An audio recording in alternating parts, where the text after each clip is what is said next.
bastante que hablar este fin de semana, porque toda la expectativa está puesta en lo que va a ocurrir durante los próximos días, si es que se va a conformar un nuevo gabinete con nuevos rostros o por ahí algún ministro terminará repitiendo el plato o quizá no. Ahí está centrada la atención de la población, Fernando.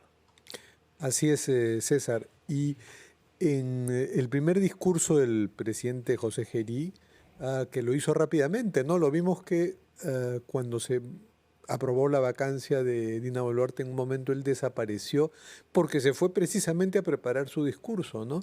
Y su discurso fue corto, breve, en parte improvisado, pero mencionó varias veces algo que cualquier político con un mínimo de comprensión de la política y con dos dedos de frente tenía que decirlo, y fue su caso, que el, com- el combate contra la inseguridad ciudadana es la prioridad. Eso lo marcó. Por lo tanto, ahora tenemos un panel que está conformado por Susana Saldaña, que ya la conocen bien, es representante de los trabajadores y emprendedores del Emporio Comercial de Gamarra. Héctor Vargas, que es presidente de una coordinadora importante del gremio de transportistas, y Sebastián Flores, que es criminólogo, para que nos cuenten cómo están cómo ven el sector y qué expectativas y qué debiera hacer José Gerí. Susana Saldaña, le preguntamos, ¿con qué expectativas reciben un nuevo gobierno en el que por lo menos de palabra el presidente Gerí, y en los primeros actos que ya sabemos, ¿no? Ha ido a penales, a hacer requisas, eh, por lo menos de palabra dice que su prioridad, uno, dos y tres, va a ser el combate contra el crimen? ¿Cómo estás, Fernando? Y gracias por invitarme. Nosotros creemos que lo urgente ahorita es saber la línea de su gobierno, y eso lo vamos a saber con la conformación de su gabinete. Y para ello, y para que el presidente pueda demostrarnos con hechos que esto no va a ser más de lo mismo, de lo que hemos vivido, es que tiene que dejarse de lado el negociado de las componendas para que se repartan los ministerios entre diferentes partidos solo para sostenerse en el poder que hemos visto en la gestión anterior. Y creo que urgente también el presidente se deslinde totalmente con muestras absolutamente claras del anterior gobierno que acaba de salir. Una de ellas es salir de la mayoría de los ministros. Por ejemplo, concretamente el MEF. La expresidenta Boluarte, por ejemplo, puso al ministro Salardi, con el cual la mayoría de sectores económicos y productivos del Perú estábamos con un poco de tranquilidad. Pero como dijo que ya no le iba a dar plata a Petroperú, que nos cuesta a todos los peruanos, lo retiraron y pusieron a una persona que viene con problemas muy serios del Ministerio de la Producción y que no hizo nada en Produce y terminó peleando con los sectores productivos y las MIPES. Lo mandaron a Transporte, terminó peleado con todos los transportistas y nunca solucionó la crisis de transporte. Se fue al MEF y no tuvo jamás la voluntad ni siquiera de transferir el presupuesto para las MIPES, pero sí terminó transfiriéndole más y más plata a Petroperú, que creo que ninguno de los peruanos estamos de acuerdo. No puede seguir el presidente Gerí con gente así, con gente que no ha demostrado en todo este tiempo la mínima voluntad de solucionar los problemas al menos con sus sectores. ¿Qué puede aportar esa situación? Y por supuesto a ello, y como muestra de ello, tiene que elegir, debe elegir, es su trabajo y es lo que necesita la población para salir de la incertidumbre en la que estamos, gente intachable y que tenga cercanía y nos dé tranquilidad a todos los sectores. Tenemos que sentir esa tranquilidad, pero con hechos reales, no con discursos. Y eso es al menos ahorita es lo mínimo para enfrentar esta terrible crisis que tenemos con la inseguridad. En Gamarra te digo lo que estamos viviendo ahorita en este momento, y esperamos que el presidente nos escuche en las próximas horas, ¿no? Pueda reunirse con nosotros también. En que en los últimos 2 meses tenemos 2 muertes y 6 heridos. En los alrededores de Gamarra, la zona interna se ha recuperado, pero en los alrededores, ¿qué está pasando en todos estos meses? Como viene la campaña, las mafias, Fernando, se están matando en nuestras puertas. se están matando, se están agarrando a balazos. ¿Por qué? Por quien lidera los cupos para fin de año, porque ya le están cobrando cupo a todos los ambulantes ahorita y contratando gente y sicarios para matarse entre ellos, para invadir Gamarra. Se nos tiene que garantizar la seguridad de manera inmediata. Esperemos sea así, porque no puede seguir muriendo gente y menos en una zona como esta. Ahora, bajo la misma línea de la señora Saldaña, señor Héctor Vargas, ¿qué espera desde su sector del nuevo gabinete? ¿Cuáles consideran que deberían de ser las primeras acciones, señor Vargas? Buenos días, gracias por la invitación. Fíjese, nosotros ya habíamos perdido la esperanza de que algún político, las instituciones del Estado, lucharan frontalmente contra esta lacra que estamos viviendo, la inseguridad básicamente. En esa línea es que cuando hicimos el paro del día 2 de octubre, habíamos mencionado, no creemos en ningún político actual o en ese momento de que puedan solucionar los temas que estamos teniendo pendientes. Sin embargo, hicimos el paro, pero yo creo que lo más importante en ese momento era presentar una propuesta de solución. Yo creo que quien esté en el gobierno debe atacar directa y frontalmente este problema, pero no con medidas reactivas, no después de que sucedió el atentado, el asesinato. Nosotros creemos que, por ejemplo, el tema de las cámaras, el tema de un policía en un vehículo o patrulleros en la zona de los patios, son medidas reactivas que no van a solucionar las indemnizaciones que con justo derecho se tendría que pagar a las personas que han fallecido. Son medidas reactivas, post suceso. Lo que nosotros decimos es que tiene que haber una eficaz labor, no solamente de inteligencia, sino de aplicación de la justicia a través del tiempo, y por ello que planteamos una propuesta que es interesante. Dijimos de que la Policía Nacional del Perú, que el Ministerio Público y el Poder Judicial, de manera conjunta, conformaran una unidad de élite. No hemos dicho que la policía tenga su unidad porque tiene como 20 unidades de élite, sino de manera conjunta estas tres instituciones, que son los que luchan directamente contra la criminalidad, debieran de conformarse con lo mejor que tienen, con unos sueldos que no les permitan caer en la tentación de caer en las garras de la corrupción, y que tengan un control permanente y concurrente por parte de la SUNAT, control interno, Contraloría General de la República, que pase por el polígrafo. O sea, esa fue la propuesta que presentamos, no creyendo que los políticos lo iban a hacer suyo. Pero cuando fuimos al Congreso, el actual presidente de la República dijo, lo asumo. Y nos causó extrañeza. Lo asume, porque para nosotros un requisito fundamental era que haya voluntad política de hacer las cosas. No veíamos la voluntad política. Ayer nos hemos reunido con él y hemos visto, no porque nos hayamos reunido, sino hemos visto que ya por la mañana él había tomado algunas acciones en los penales. ¿Cuánto duró la reunión que tuvieron ustedes, los transportistas, con el presidente Giri? Casi hora y media, 2 horas, ¿no? Pero lo que le estoy comentando, unos hechos que podrían permitir visualizar con un poco de esperanza de que algo va a cambiar. Hemos visto que hay voluntad política y hay liderazgo. Liderazgo porque él mismo está saliendo, y lo hemos visto en la mañana a los penales, se ha reunido con algunos gremios, con algunos sectores, con políticos, y por la noche había un suceso lamentable, estuvo ahí, cambió el estilo. Y le pedíamos nosotros a la anterior mandataria que haya liderazgo, que no lo tenía, porque obviamente si no hay liderazgo esto no se combate. Y segundo, ya nos presentaron la propuesta del proyecto de ley que contiene no solamente lo que hemos planteado nosotros, sino otros más en la línea de que sí se quiere hacer algo. ¿Y por qué preciso y menciono esto? Porque si nosotros no combatimos la corrupción que hay dentro de la policía, la corrupción que hay dentro del Ministerio Público, la corrupción que hay en el Poder Judicial, no vamos a solucionar los problemas. Y para eso requiere voluntad política. Eso yo creo que es un mensaje que ya ayer nos lo han dado. Hay 10 meses de gobierno, que es bastante corto, pero por lo menos algunas cosas estamos visualizando. Ojalá que continúen con ello. Sí, bueno, muchas gracias, señor Héctor Vargas. Y nos vamos a ir a una pausa, pero antes le dejamos a Sebastián Flores, criminólogo, la pregunta sobre qué podría reforzar o cambiar el gobierno de Gerí respecto a lo que se ha venido haciendo de combate contra la criminalidad. Pero por favor la respuesta luego de una pausa donde vamos a oír mensajes de nuestros anunciantes y volvemos con ampliación de noticias.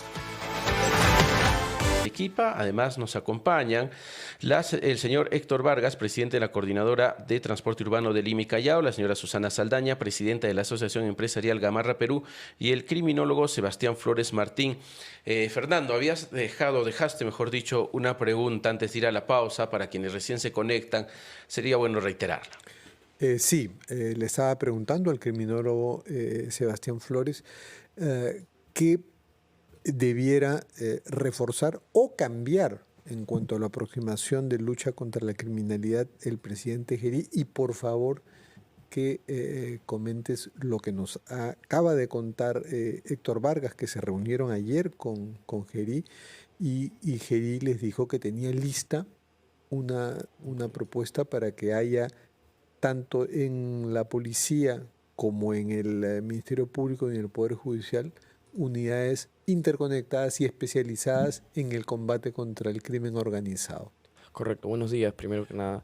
La verdad es que ese gobierno va a ser corto, pero no es excusa para que no se logren hitos, ¿no? Primero que nada deben trabajar en base a hitos y a resultados concretos, y eso creo que debió haber sido parte ya sea de su discurso, que no lo incluyó, pero debería salir en esos primeros días a decir, mira, nosotros tenemos estos objetivos que que ya tenemos trazados y vamos a trabajar cada día para obtenerlos y conseguirlos. Porque si no, después ellos pueden salir con la foto en el penal, pero eso quizás no se traduce en una acción concreta, en un resultado concreto. Las fotos o los operativos sabemos que hoy en día no necesariamente reflejan un resultado en el impacto en la lucha contra la criminalidad. Entonces, lo primero que deben hacer es trabajar de manera profesional, pragmática y basado en hitos, en obtenciones de resultados, indicadores de rendimiento. Y eso es algo que también el Congreso, en base un poco a lo que comentaba el señor, ha cometido bastantes errores, porque ellos siempre le echan la culpa al Ejecutivo, y sí, es verdad, el Ejecutivo es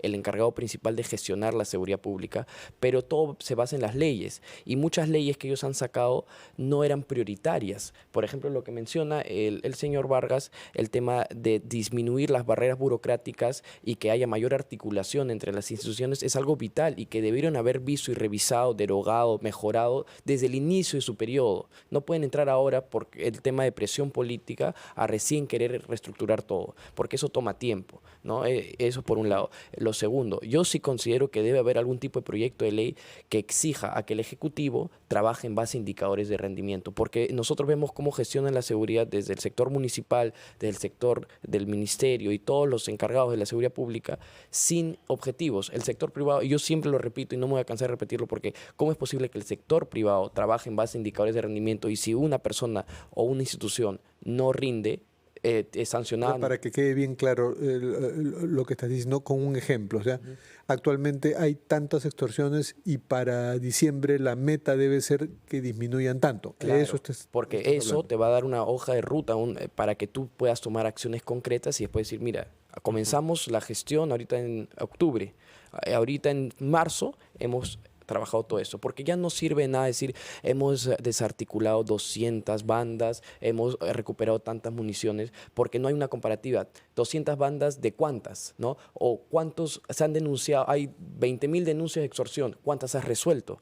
Esa es la única manera que ellos pueden demostrar sus resultados concretos, si no las fotos están de más, ya nadie les cree porque no sabemos qué está detrás, cuál es el trabajo sustancial detrás de todos esos operativos, ¿no? Y toda la vida hemos visto que hacen operativos, desarticulaciones, y de alguna manera yo sí considero que en la falta de... Ellos también tienen un poco de deficiencia en la terminología de, por ejemplo, lo que son la diferencia entre redes criminales, bandas criminales, organizaciones criminales. Tienen distinciones entre sí. Entonces, cuando el mismo Ministerio del Interior, que es los expertos, salen y dicen, hemos desarticulado 10.000, no sé, por ejemplo, 100 organizaciones criminales. No existen en el Perú 100 organizaciones criminales, porque una organización criminal con una estructura jerárquica definida, que cumpla que tenga bastantes integrantes y todo, no hay.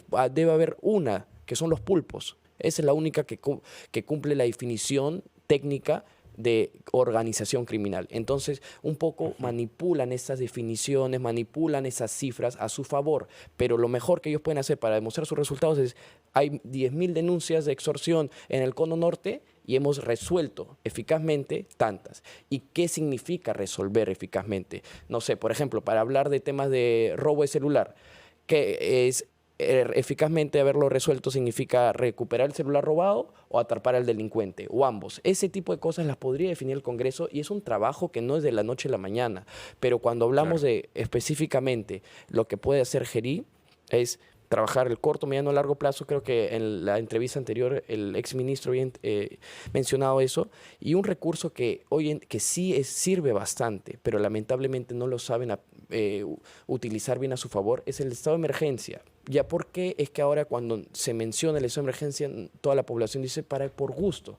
Porque no lo saben utilizar. Es un recurso, no es una declarar y punto. Es un recurso que, por ejemplo, cuando existe un estado de emergencia, y yo lo puedo decir de primera mano porque tengo experiencia en campo, de que cuando hay un estado de emergencia, desde los centros de controles municipales pueden hacer identificación de gente sospechosa, de actividades ilícitas y articular con la policía y en base a una sospecha o cierta evidencia, ya la policía puede utilizar el hecho de estar en estado de emergencia para intervenir, para tomar acción. Pero cuando ellos solamente dicen, no, estado de emergencia es colocar militares en la calle, no es suficiente. La vigilancia policial de que la gente que estén efectivos en la calle, eso ya es un mecanismo del año 80, de los 80. Nos tiene que haber... Claro, y que claramente no ha servido en las declaraciones que se han dado tanto en el norte como en Lima. Bajo esa línea, señora Saldaña, ¿ustedes estarían de acuerdo con tener presencia de militares en el Emporio de Gamarra, en cada cuadra, cerca de cada galería? Por supuesto, si quieren póngannos tanques en cada cuadra. A nosotros eso no nos da miedo. No lo han hecho hasta ahora. No, todo lo contrario. A nosotros eso no, yo creo que a mucha de la población le daría tranquilidad, ¿no? Una de las propuestas de nosotros ahorita para enfrentar el tema de la criminalidad, como decían, no solo es cambiar la norma, aplicar la que ya tenemos, porque hasta cambiarla también toma un tiempo. Por ejemplo, declarar en emergencia la seguridad del Perú. Y para ello, el que salgan los militares es importante, pero siempre y cuando puedan hacer algo, no estar parados y ya. Pero nosotros creemos que, por ejemplo, los militares pueden perfectamente vigilar todas las fronteras para que más policías puedan hacer su trabajo de inteligencia. Poner el equipo de inteligencia que tiene la Fuerza Armada a trabajar para derrotar la criminalidad interna, porque solamente está enfocada en una guerra externa. Pero un estado de emergencia, un estado de sitio te permite eso. Para eso se restringen los derechos y entre ellos debería restringirse sobre todo lo de los delincuentes. Pues como ya se nos está yendo el tiempo, una última pregunta para Héctor Vargas. ¿Qué otro ofrecimiento les ha hecho el presidente José Gerí relacionado a los pedidos de los transportistas, que tenían algunas exigencias precisas, ¿no? Por ejemplo, que se controlen la venta ambulante de chips y algunas otras ideas que deben contribuir con siquiera frenar la inseguridad? Don Fernando, mire, todo lo que se pueda mencionar son medidas complementarias que van a ayudar a combatir esta situación. Yo creo que hay que atacar el problema de fondo como se le ha mencionado. Nosotros hemos planteado dos cosas, ¿no? Uno, que se trabaje de manera articulada, que le he mencionado, y dos, en lo inmediato, porque la gente dice, hasta que esto tenga resultado pasarán meses, porque una labor de inteligencia no se hace de la noche a la mañana, ni tampoco porque salga una norma mañana van a dejar de haber muertos. Entonces, lo primero, hemos planteado que se trabaje a mediano y largo plazo con las políticas que se han mencionado, pero en lo inmediato, ¿qué se debe hacer? Lo acaba de decir bien la señora. Si se propone un estado de sitio, pero con un rol determinado del ejército, ¿no? Donde, por ejemplo, si encuentran en unas zonas de calor en cualquier parte y es imposible que la policía pueda hacer su labor fácilmente, sale el ejército, hace un cerco, cierra toda esa parte y la policía entra a hacer su función. Si aplicamos medidas de carácter psicológico que impacten hoy día, va a ir de la mano con la labor que va a ejecutar el gobierno. Pero si no hacemos esta labor de impacto psicológico, probablemente vamos a tener que esperar meses para ver los resultados. Entonces, una de las cosas que nosotros hemos pedido, lo voy a reiterar, voluntad política, liderazgo es lo que debe haber.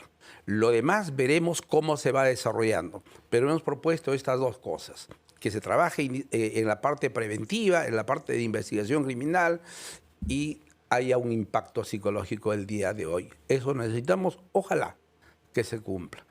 De alguna manera tenemos que mantener también un grado de optimismo, porque no podemos estar en lo mismo. Si no hacemos eso, imagínense, mejor vamos a descansar y no planteamos nada. Sí, brevísimo. César, por favor, ¿tú tienes una pregunta? No, adelante, adelante, Fernando. Sí, brevísimo, Sebastián Flores. Estos trabajos con indicadores, con metas, se verían realzados si hay algún operativo que lo veamos como algo emblemático, ¿no? Por ejemplo, ¿cuál podría ser ese? Mire, es que al corto plazo, muy bien ha mencionado el señor Vargas, sí tiene que haber un impacto operativo en la ciudadanía urbano, ¿no? Que permita desarticular, que permita arrestar, como lo hemos visto en otros modelos, por ejemplo, Estados Unidos, El Salvador, que ha atacado su problema de inmediato, pero en paralelo va trabajando otras medidas que van a impactar el mediano a largo plazo, ¿no? Pero este tema de cuando la policía habla de inteligencia, ¿a qué se refieren con inteligencia? La inteligencia no solamente es infiltrarse, la inteligencia al final es información valiosa para llegar al criminal o llegar a tu objetivo que tienes como autoridad, ¿no? Entonces, la inteligencia puede comenzar desde los centros de control y es algo que yo también resalto mucho. Las municipalidades tienen toda un sistema avanzado, como ellos lo propagandean, ¿no? Donde invierten mucho dinero y que no lo están explotando. También tienen recursos logísticos y tampoco los han explotado. Entonces, ahorita hay que utilizar todos los recursos que tenemos y tener... Y si vamos a entrar a un estado de emergencia, debe venir acompañado de una estrategia para que esa herramienta, que es el estado de emergencia, permita que sea efectiva. Porque si no, va a ser como todas las declaratorias de estado de emergencia, que al final solamente es el militar parado en la calle y punto. Entonces, a tu pregunta, un operativo emblemático yo no creo que debería haber, porque hoy la policía ya está haciendo esfuerzos, y como vemos, por ejemplo, el tema del operativo de la vía expresa. ¿Por qué? Porque de alguna manera quieren lavarse la cara o decir, mira, estamos haciendo trabajo, entonces hacen su operativo emblemático. Lo mejor es que digan, vamos a trabajar, y se pongan a trabajar realmente, y de acá a fin de año, de que nos faltan 2 meses, te apuesto que si realmente trabajan de manera estratégica y eficaz, van a poder comenzar a mostrar resultados, que eso es lo más emblemático. Claro, y es lo que necesitamos. Muchas gracias a los tres por habernos acompañado. Estoy seguro que vamos a conversar más adelante de estos temas y agradecemos su presencia al señor Héctor Vargas, presidente de la Coordinadora de Transporte Urbano de Lima y Callao, a la señora Susana Saldaña, presidenta de la Asociación Empresarial Gamarra Perú, y también a Sebastián Flores Martín, experto en criminología. Tenemos que ir con el gran resumen de la hora y luego regresamos con